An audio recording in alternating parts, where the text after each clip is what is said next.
Okay, so we're looking now at video number 2, and basically I'm using the wax brush there.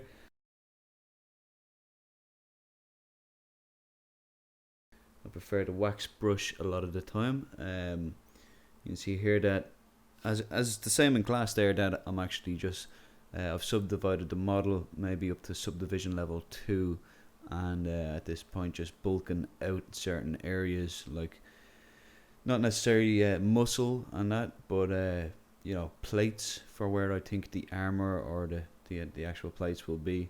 So just working on the neck there and just behind the collarbone. So I want to dig that area out. I actually want to add in little vents later on, sort of into the backpack there.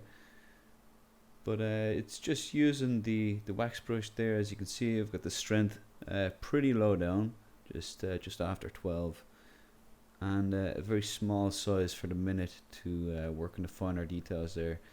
But if you think of the wax brush as if you're molding actual wax or clay, that sort of builds it up in areas and it flattens it out at the same time. So I don't know, I really do like this brush, and I'd encourage you guys to have a look at it yourselves there too. As you can see there, I'm starting to build in the vent areas on the backpack. So not much has changed, still using the wax brush. Just continue on watching the video here.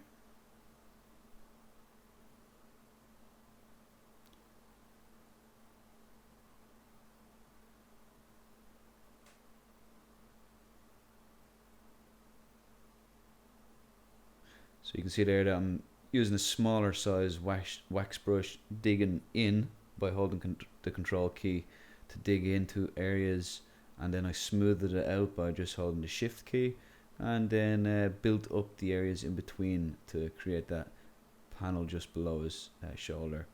So doing the same thing there with these 3 little sort of air vents or lights. I'm not too sure what they are right now.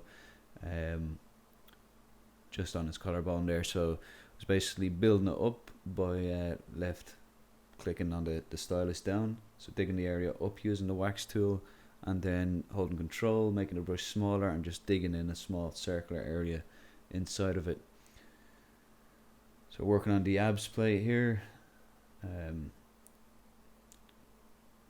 Same technique I'm using, building up certain areas. I'm trying to make it angular at the minute, but in one of the later videos we'll actually go through using the flatten brush to flatten them off, and then using pinch to tighten them areas together to give you more of a sectioned plate look.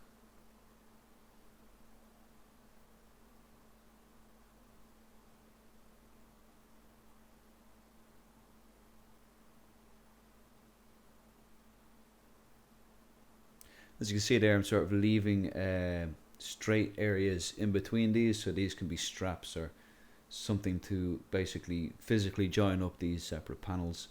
I am digging in a good bit here because it's mainly the suit that he's wearing, and then underneath all these panels there's I plan to do maybe some sort of leather texture, cloth sort of texture below, as I said in the last video there.